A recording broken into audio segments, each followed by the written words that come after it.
Hello everyone, welcome to Gargi classes. आज से मैं आरएस मेंस के पेपर 2 की सेकेंड यूनिट सामान्य विज्ञान एवं तकनीकी के लेक्चर स्टार्ट कर रही हूँ। आज का हमारा टॉपिक है नैनो तकनीक, नैनो तकनीकी संकल्पना तथा उसके अनुप्रयोग, भारत का नैनो मिशन, जो कि हमारे सिलेबस का भी फर्स्ट टॉपिक है। तो आइए लेक्चर की शुरुआत करते हैं। नैनो तकनीक होती क्या है? बेसिकली नैनो तकनीक की संकल्पना क्या है? तो उस संकल्पना को मैंने 15 वर्ड्स की परिभाषा में समराइज करने की कोशिश करी है। तो परिभाषा देख लेते हैं।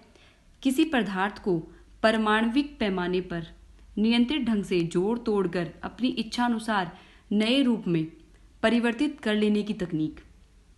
यानी कि कोई पदार्थ है तो उसका सूक्ष्मतम रूप जो कि परमाणु है उसको जोड़ तोड़ करना, यानी छोटे छोटे परमाणुओं से बड़ी संरचना बनाना, या फिर बड़ी संरचना को छोटी छोटी संरचनाओं में तोड़ना। ठीक है, तोड़ना जिस टेक्निक से किया जाता है, यानी जिस तकनीक से किया जाता है उसे हम क्या बोलते हैं? नैनो तकनीक। बेसिकली इसका स्केल 10⁻⁻6 से 10⁻⁻9 मीटर होता है। यानी एक नैनो बराबर होता है 10⁻⁻6 टू 10⁻⁻9। और ये अवधारणा बेसिकली आई कहाँ से है? ये अवधारणा दी थी रिचर्ड फिनमैन अमेरिका के, बट इसको बाद में और डेवलप किया गया और शब्द दिया किसने दिया? ये दिया था जापान के नोरियो तानीगुची ने। बट हम अवधारणा का जो है वो अमेरिका के रिचर्ड फिनमैन द्वारा दी गई थी। अब हम देखते हैं नैनो टेक्नोलॉजी की विशेषताएं क्या क्या होती है। फर्स्ट है अणुओं के व्यवहार का विज्ञान, सूक्ष्म संरचनाओं की आकृतियों को जानना, यानी अणु जो होते हैं वो किस तरह से व्यवहार करते हैं उसका साइंस है ये।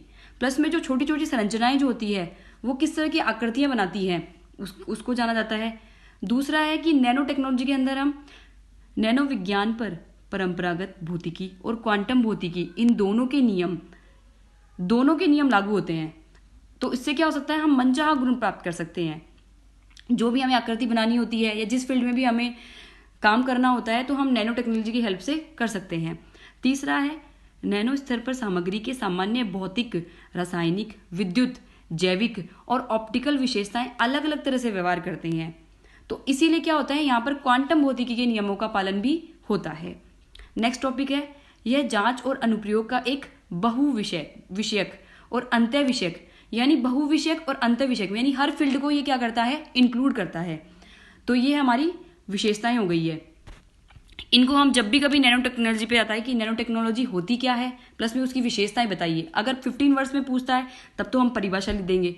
अगर ये 50 वर्ड्स में आता है यानी 50 शब्दों में आता है तो हम परिभाषा प्लस में विशेषताएं और नैनो स्केल और अवधारणा किस किसने दी। तो ये वाला हमारा 50 वर्ड्स, तो 50 शब्दों में हमारा उत्तर हो जाएगा ये वाला 50 शब्दों में। और अगर इसी क्वेश्चन को ये 15 वर्ड्स में पूछा तो हम परिभाषा लिख देंगे, ये वाली परिभाषा। ये 15 वर्ड्स की हमारी डेफिनेशन हो गई। नेक्स्ट में हम चलते हैं कि नैनो पदार्थ जो होते हैं उसके निर्माण हेतु हम कौन कौन से दृष्टिकोण अपनाते हैं या फिर कौन कौन सी अप्रोच होती है। तो there are 2 types of approach, यानी 2 प्रकार की अप्रोच होती है। उसमें फर्स्ट अप्रोच है top down approach and second है बॉटम अप अप्रोच। तो हम अब देख लेते हैं कि टॉप डाउन अप्रोच क्या होती है और बॉटम अप अप्रोच क्या होती है।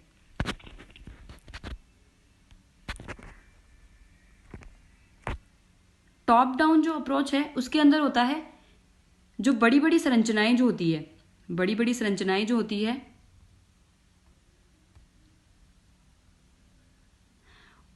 बड़ी बड़ी संरचनाओं का उपयोग कर सूक्ष्मतर संरचनाओं का निर्माण करना। यानी जितनी बड़ी बड़ी संरचनाएं होंगी उनको तोड़कर सूक्ष्म संरचनाओं का निर्माण करना।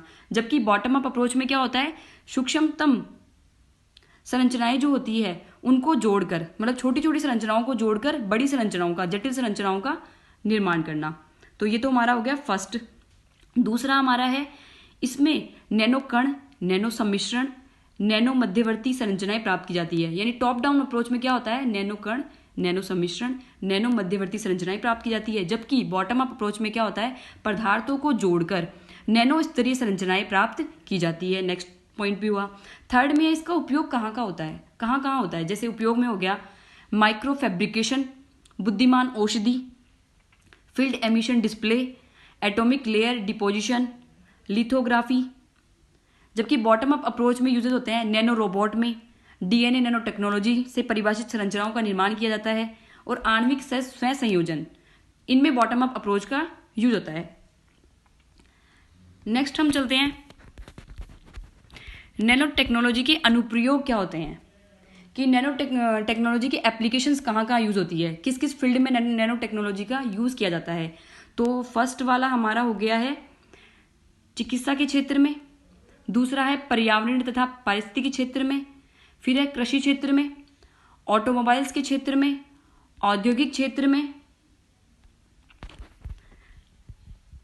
सूचना एवं संचार क्षेत्र में, ऊर्जा क्षेत्र में। तो टोटल जो है 7 फील्ड में 7 क्षेत्र ऐसे हैं जहां पर नैनो टेक्नोलॉजी का यूज होता है। तो हम देख लेते हैं कि इनका यूज किस किस तरह से होता है। चिकित्सा और स्वास्थ्य क्षेत्र में पहला हम देखते हैं चिकित्सा और स्वास्थ्य क्षेत्र में इनका यूज कैसे होता है। चिकित्सा और जैसे कि इसके एग्जाम्पल देखते हैं। सबसे पहले चिकित्सा और स्वास्थ्य क्षेत्र, जैसे हमारी जो क्षतिग्रस्त कोशिकाएं होती है उनकी मरम्मत करने में, नैनो ट्यूब्स बनाने में, प्लस में सर्जरी जो होते हैं उसके सर्जरी वाले एरिया में, फार्मास्यूटिकल्स में, नैनो मेडिसिन बनाने में, नैनो बोट्स बनाने में, क्वांटम डोट्स बनाने में, जिससे हम रोग की पहचान कर सकते हैं, प्लस में रक्त के थ्रू हम कोई भी ड्रग की डिलीवरी कर सकते हैं, बुद्धिमान औषधि बनाने में, और नैनो चुंबक बनाने में, कैंसर के उपचार में। ये सब क्या हो गए, हमारे चिकित्सा और स्वास्थ्य क्षेत्र में इसके उपयोग हो गए। दूसरा हम देखते हैं पर्यावरण और पारिस्थितिकी क्षेत्र में। तो पर्यावरण और पारिस्थितिकी क्षेत्र में यूज हो जाएगा नैनो फिल्टर, विभिन्न प्रकार के नैनो फिल्टर जो क्या करेंगे, वाहनों में, कारखानों में, विभिन्न प्रकार की इकाइयों में लगा सकते हैं, जिससे हम क्या होगा, प्रदूषण को रोका जा सकता है। तो पर्यावरण के लिए क्या होगा, ये बेनिफिशियल हो गया। दूसरा हो गया नैनो रोबोट्स। तो नैनो रोबोट्स क्या करेंगे, ये भी प्रदूषण को कंट्रोल करेंगे। नेक्स्ट हो गया जल शोधन की क्रिया करना, जैसे ऑयल स्पिल को रोकना, टॉक्सिक मटेरियल बनाना, जैव प्रौद्योगिकी में इसका प्रयोग करना, नैनो कंपोजिट बनाना, सिल्वर जनित रोबोट बनाना, जिससे क्या होगा, ओजोन परत का क्षय रुकेगा, नैनो फॉरेस्ट की डेवलपमेंट करना। ये सब क्या हो रहे हैं, पेपर टॉवल बनाना। ये सब हमारे पर्यावरण और पारिस्थितिकी क्षेत्र में इसके एप्लीकेशंस हो गए, और इनमें डिफरेंट टाइप के वर्क भी अभी हो रहे हैं और नए इनिशिएटिव भी होते रहते हैं। तीसरा हो गया हमारा कृषि क्षेत्र में। कृषि क्षेत्र में फर्स्ट हो गया हमारा खाद्य प्रसंस्करण उद्योग में। खाद्य प्रसंस्करण उद्योग में हो गया ग्रीन पैकेजिंग में हो गया। साथ में हमारा हो गया ग्रीन कैप्सूल, नैनो कैप्सूल, जिससे हम जिससे हम उत्तम पोषक तत्व बना सकते हैं, मनचाहा स्वाद ला सकते हैं, विटामिन जो होते हैं मनचाहे वो ला सकते हैं, पोषण को बढ़ा सकते हैं। और नेक्स्ट हमारा हो सकता है कि जो नैनो इमल्शंस बना सकते हैं, नैनो पैरासाइट्स बना सकते हैं, नैनो सेंसर्स, नैनो ट्रैकर्स, और प्रोडक्ट की नैनो डिलीवरी सिस्टम बना सकते हैं। ये सब क्या हो गए, नैनो के यूजेस हो गए। बायोडिग्रेडेबल जो होते हैं वैसी पैकिंग बना सकते हैं, जिसको ग्रीन पैकिंग नाम दिया गया है। नैनो एंटीजन डिटेक्टिंग बायोसेंसर बना सकते हैं। नैनो जेल बना रहे हैं जो क्या करेगा, जो हम पेस्टिसाइड होते हैं, कीट होते हैं, उनको नियंत्रित करेगा। नैनो फूड्स बना रहे हैं जो ज़्यादा न्यूट्रिशन वाले होंगे। नैनो हर्बिसाइड्स बना रहे हैं। तो ऐसे इसका क्षेत्र, कृषि क्षेत्र में इसका प्रयोग किया जा रहा है। चौथा है हमारा ऑटोमोबाइल्स के क्षेत्र में। ऑटोमोबाइल्स के क्षेत्र में हमारा यूजेस हो गया, ऐसे सरफेस का डेवलपमेंट किया जा रहा है जो कभी भी डस्ट को कैप्चर नहीं करेगी। जैसे कि कार में नैनो टेक्नोलॉजी का इस तरह से उपयोग होगा कि कार को कभी साफ ही नहीं करना पड़ेगा, उस पर डस्ट कभी लगेगी नहीं। तो ये भी एक इसका अनुप्रयोग हो गया। दूसरा हमारा ऑटोमोबाइल्स के क्षेत्र में यूज हो गया कि माइलेज की समस्या का समाधान करने के लिए हम नैनो पदार्थ बना सकते हैं। ग्रेफीन को इंक्लूड कर सकते हैं। साथ में नैनो फिल्टर बना सकते हैं, जिससे क्या होगा CO2 CO ये सब गैस होती है, इसको प्रदूषण रोकेगा। नैनो असेंबलर बना सकते हैं, टायर्स बन रहे हैं, नैनो कंपोजिट बन रहे हैं, हाइड्रोफोबिक सरफेस बनाई जा रही है, और भी बहुत सारे प्रयोग इसके अंदर किए जा रहे हैं। नेक्स्ट है हमारा औद्योगिक क्षेत्र में। औद्योगिक क्षेत्र में इसका एक तो प्रयोग हो रहा है नैनो मटेरियल्स बनाने में, टाइटेनियम डाइऑक्साइड जो कि हमारी जो ब्यूटी प्रोडक्ट्स होते हैं, प्रसाधन सामग्री, उसमें काम आ रहा है। स्मार्ट मटेरियल्स वो बनाए जा रहे हैं। नैनो ट्यूब, ठीक है, जो क्या करेगी, भूकंपरोधी मकान बनाएगी और ऐसे कंक्रीट और पत्थरों का प्रयोग करती है, जिससे क्या होगा, भूकंप जो है वो उनको रोका जा सकता है। फिर है नैनो कंपोजिट, जो क्या होगा, पर्यावरण प्रिय प्लास्टिक होंगे, मतलब प्लास्टिक के ऐसे ऐसे सामान बनाए जाएंगे, ऐसी वस्तुएं बनाई जाएंगी जो क्या होगी, इको फ्रेंडली होगी, पर्यावरण प्रिय होगी।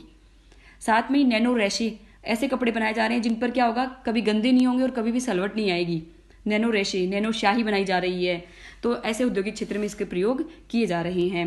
फिर नेक्स्ट है हमारा सूचना एवं संचार क्षेत्र में। सूचना एवं संचार क्षेत्र में इसका प्रयोग ये हो सकता है कि विभिन्न प्रकार के सूचनाएं एकत्रित करने के उपकरण बनाए जा रहे हैं। साथ में नैनो सर्किट बनाए जा रहे हैं, जिससे क्या हो, उपकरण का आकार तो घट रहा है और प्रसारण जो है वो तेजी से बढ़ रहा है। तो मतलब नैनो सर्किट सूचना संचार क्षेत्र में इंपॉर्टेंट रोल प्ले कर रहा है। फिर नेक्स्ट है हमारा ऊर्जा क्षेत्र में। ऊर्जा क्षेत्र में ऐसे नैनो बल्ब्स का प्रयोग किया जा रहा है जो क्या करते हैं कि इलेक्ट्रिसिटी कम कंज्यूम करते हैं, इलेक्ट्रिसिटी का बहुत कम यूज हो पाता है।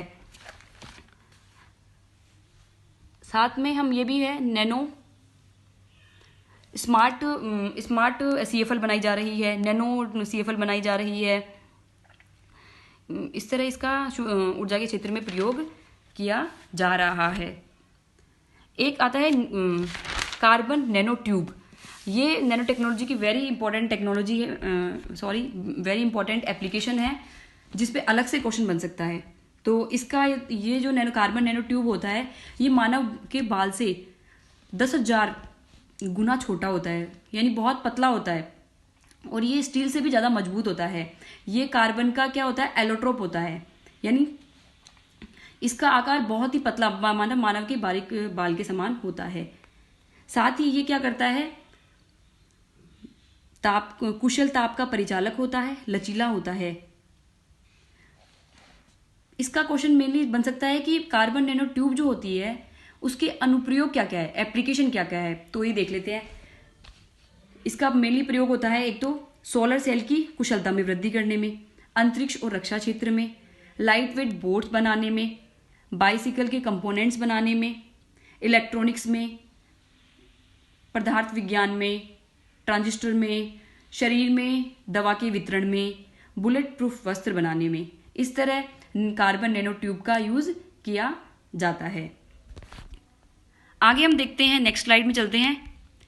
नेक्स्ट स्लाइड है कि नैनो टेक्नोलॉजी की क्षमता का पूर्ण लाभ लेने के लिए नैनो उपकरणों, नैनो पदार्थ को आवश्यकता के अनुकूल डिजाइन करना आवश्यक है। यानी इसका मीन ये हो गया कि अगर हमें नैनो टेक्नोलॉजी की ऑप्टिमम लेवल यूज करना है, यानी उसका पूर्ण लाभ लेना है, तो हमें नैनो उपकरण, नैनो पदार्थ और उनकी आवश्यकता को बिल्कुल इफिशिएंट वे में, इफेक्टिव वे में डिजाइन करना जरूरी है। तो उसके लिए 3 घटक जो होते हैं वो महत्वपूर्ण होते हैं कि नैनो टेक्नोलॉजी को कैसे यूज किया जाए। तो फर्स्ट है, प्रत्येक परमाणु को सही स्थान पर रखा जाए, कि जो हम परमाणु का कॉन्फ़िगरेशन कर रहे हैं, ठीक है, उनको अगर डिजाइन कर रहे हैं तो वो किस तरह के परमाणु किस सीक्वेंस में रखे जाएंगे। दूसरा है, संरचना का निर्माण भौतिक शास्त्रीय सिद्धांतों के अनुरूप ही किया जाए, ताकि आणविक स्तर पर इनकी व्याख्या तथा अनुरूप संभव हो। मतलब फिजिक्स जो होते हैं सिद्धांत, उनको भी फॉलो किया जाए अच्छे से, तभी इसका अनुप्रयोग सफल होगा।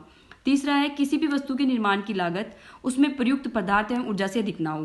तो ये हमारे 3 जो है ना इसकी शर्तें हो गई कि ये 3 शर्तें जब आप फॉलो करोगे तभी नैनो टेक्नोलॉजी की क्षमता का आप पूर्ण विकास कर सकते हैं। नेक्स्ट चलते हैं कि अब कोई भी टॉपिक या कोई भी चीज़ होती है तो वो प्रॉज के साथ साथ कॉन्स भी लेके आती है। मतलब अगर उसके फायदे भी है तो नुकसान भी हैं। तो हम देखते हैं नैनो टेक्नोलॉजी के खतरे क्या हैं, संभावित खतरे क्या हैं, समस्याएं क्या क्या है। तो अगर एग्जाम में पूछा जाता है कि नैनो टेक्निक की समस्याएं क्या क्या है, तो हम उसके लिए आंसर लिख सकते हैं कि स्वास्थ्य एवं पर्यावरण संबंधी मुद्दे हैं, स्वास्थ्य एवं पर्यावरणीय संबंधित मुद्दे, मतलब इससे स्वास्थ्य को भी खतरा होता है, हमारे पर्यावरण को भी खतरा होता है। दूसरा है अभिशासन संबंधित मुद्दे, मतलब नैनो टेक्नोलॉजी को गवर्नेंस करना, मतलब इसको पूरा मैनेज करना थोड़ा मुश्किल होता है, क्योंकि टीम वर्क भी चाहिए, प्लस में हमारी टेक्नोलॉजी भी बहुत स्ट्रांग चाहिए। तीसरा है हमारा ऐसे उपकरणों का विकास करना कठिन है जो नैनो स्तर पर जोड़ तोड़ कर सके, मतलब अभी तक जो हाई लेवल के जो उपकरण है ना वो डेवलप नहीं हुए हैं जो नैनो स्तर पर क्या करे, जोड़ तोड़ कर सके। फिर नेक्स्ट है नैनो स्तर पर पदार्थ के मौलिक गुणों को बनाए रखना एक चुनौती होता है, क्योंकि क्या होता है नैनो स्तर पर जो मौलिक जो पदार्थ होता है वो अपने गुणों को क्या खोने लगता है, जो उसका बेसिक जो स्ट्रक्चर होता है ना वो कभी कभी क्या होता है नष्ट होने लग जाता है और उसकी जगह नया पदार्थ बन जाता है, तो उसको भी मेंटेन रखना एक सबसे बड़ी चुनौती होती है। नेक्स्ट है पदार्थ के परमाणविक स्तर पर पहुंचना मुश्किल है, जो पदार्थ का जो सूक्ष्मतम रूप है यानी परमाणु लेवल तक पहुंचना भी कठिन कार्य है, तो उस पर क्या होता है टेक्नीशियन भी अच्छा होना चाहिए, जो हमारे वैज्ञानिक है उनको पूरा नॉलेज होना चाहिए, प्लस में हमारे पास ऐसे उपकरण भी होने चाहिए। साथ में ये बहुत महंगी तकनीक है, इसको ईजी तरीके से हम गेन नहीं कर सकते, हर कोई अफोर्ड नहीं कर सकता, तो अभी इसलिए ये हर फील्ड तक क्या है अभी रीच नहीं हुआ, इसका हर फील्ड तक पहुंच नहीं हुई है। साथ में प्रशिक्षित मानव संसाधन की कमी भी है, मतलब मानव संसाधन अभी तक इतना डेवलप भी नहीं हुआ है, ये सब इसके क्या हो गए हैं समस्याएं हो गई है, संभावित खतरे हैं, तो ये आता है तो हम ऐसा लिख सकते हैं। नेक्स्ट है हमारा टॉपिक है भारत का नैनो मिशन। ये भारत का नैनो मिशन है, इस पर क्वेश्चन 2018 का मेंस जो जून 2019 में लगा था उसमें आ चुका है। अच्छा जो हमारा 2018 मेंस का पेपर है, इसका लिंक मैं इस वीडियो के अंत में डिस्क्रिप्शन में दे दूंगी, तो आप वहां से देख सकते हैं कि 2018 में जून 2018 का मेंस का पेपर क्या था और कौन कौन से क्वेश्चन आए थे। तो जो भारत का नैनो मिशन है इस पर जून 2018 के पेपर में 5 नंबर का क्वेश्चन आया था, मतलब 50 वर्ड्स में 50 शब्दों में इसका उत्तर लिखना था। चलो अब पढ़ते हैं हम कि भारत का नैनो मिशन होता क्या है। भारत का नैनो मिशन 2001 में नैनो साइंस टेक्नोलॉजी इनिशिएटिव यानी NSTI की स्थापना के साथ शुरू हुआ, जिसकी स्थापना किसने करी थी, CN राव ने, और इन्हीं को भारत में नैनो टेक्नोलॉजी का जनक माना जाता है। तो सबसे बड़ी बात है कि CN राव जो है हमारे जनक हैं नैनो टेक्नोलॉजी के। फिर नेक्स्ट हुआ, फिर इसका डेवलपमेंट धीरे धीरे बढ़ता गया, तो दूसरा फिर डेवलपमेंट हुआ 2007 में राष्ट्रीय नैनो विज्ञान एवं प्रौद्योगिकी मिशन, ठीक है, इसकी स्थापना हुई। और इसकी स्थापना किसकी सलाह पर हुई, मतलब किसने सलाह दी, तो थे पूर्व राष्ट्रपति डॉक्टर APJ अब्दुल कलाम, उनकी सलाह पर इसकी स्थापना की गई। और ये कब हुआ, सूचना और संचार प्रौद्योगिकी को पहले से ही स्वयं में समाहित करने वाली नैनो टेक्नोलॉजी भविष्य का क्षेत्र, ये उन्होंने कहा था। मतलब APJ अब्दुल कलाम जो है उन्होंने ये बोला कि नैनो टेक्नोलॉजी जो है वो सूचना और संचार प्रौद्योगिकी को पहले से ही स्वयं में समाहित करने वाली नैनो टेक्नोलॉजी भविष्य का क्षेत्र बनेगी, और तभी इसीलिए उन्होंने राष्ट्रीय नैनो विज्ञान और प्रौद्योगिकी मिशन के स्थापना का सुझाव दिया था।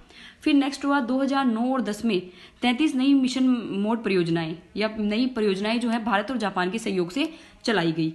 फिर 12वीं पंचवर्षीय योजना में क्या हुआ, 64 मिशन मोड परियोजनाएं भारत, जापान, जर्मनी, रूस इत्यादि के सहयोग से चलाई गई। साथ ही IIT Madras, BHU, DID nano संस्थान जो है वो नैनो उपकरण अनुसंधान में कार्य कर रहे हैं, वर्तमान में कर रहे हैं ये कार्य। नेक्स्ट हम देखते हैं राष्ट्रीय नैनो विज्ञान एवं नैनो प्रौद्योगिकी मिशन। नैनो मिशन जो है ये क्या है, मतलब इसके उद्देश्य क्या है, साथ में ये होता क्या है, इसको बनाया क्यों गया है इस मिशन को, तो इसका देख लेते हैं हम।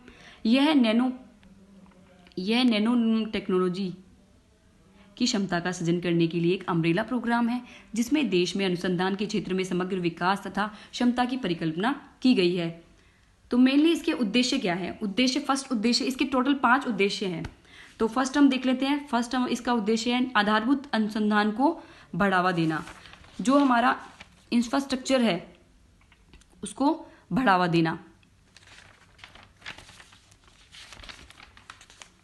इसके अंदर हो गया कि जो हमारा परिचालन है उसको सक्षम बनाना, पदार्थ की आधारभूत समझ जो है वो डेवलप करना, और साथ में जितने भी अध्ययन से संबंधित केंद्र चल रहे हैं, अनुसंधान से संबंधित जितने भी केंद्र चल रहे हैं उनका वित्तपोषण करना, उत्कृष्टता केंद्रों का निर्माण करना, ये सब इसमें शामिल है।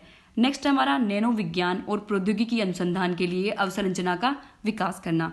जब हम आधारभूत अनुसंधान को बढ़ावा देंगे तो उसके बाद हम नेक्स्ट स्टेज पे चलेंगे कि जो हमारी अवसंरचना है, ठीक है, हमारा जो स्ट्रक्चर है उसका डेवलप करेंगे। उसमें हम साझा सुविधाओं की एक श्रृंखला का निर्माण करेंगे और एक चेन का निर्माण करते जाएंगे, जिससे क्या होगा, एक ढांचा बन जाएगा। तीसरा है हमारा नैनो अनुप्रयोग तथा नैनो प्रौद्योगिकी विकास कार्यक्रम।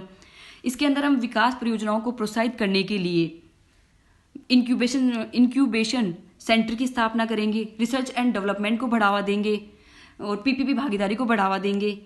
फिर नेक्स्ट हमारा चलता है 4th पॉइंट, मानव संसाधन विकास। मानव संसाधन विकास में हम क्या करेंगे, जो हमारी मानव संसाधन है उनको क्या करेंगे, हम प्रशिक्षित करेंगे, फेलोशिप प्रोग्राम चलाएंगे, शिक्षण और प्रशिक्षण करेंगे। तो ये सब हमारा इसमें चलेगा। फिर है अंतर्राष्ट्रीय सहयोग।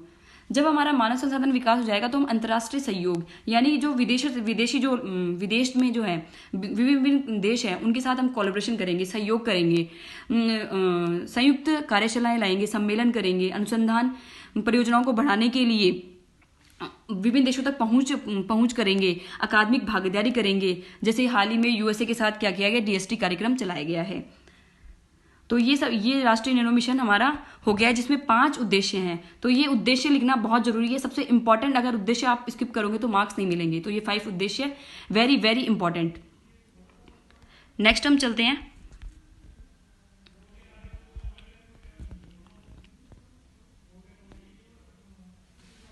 Nano technology. जो इसका विज्ञान एवं प्रौद्योगिकी विभाग है, इसका